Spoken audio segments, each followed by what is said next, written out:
cerul, pământul și lumea.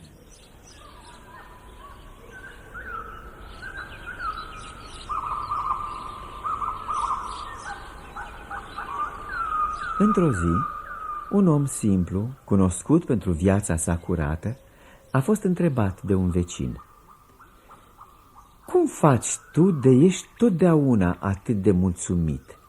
Niciodată nu te-am văzut supărat. Foarte simplu, a răspuns celălalt. În fiecare dimineață când mă trezesc, privesc întâi cerul.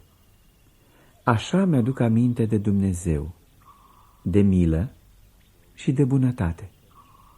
Apoi privesc pământul. Astfel îmi amintesc de moarte și de judecata de apoi. În cele din urmă privesc în jurul meu lumea întreagă ce se trezește la viață.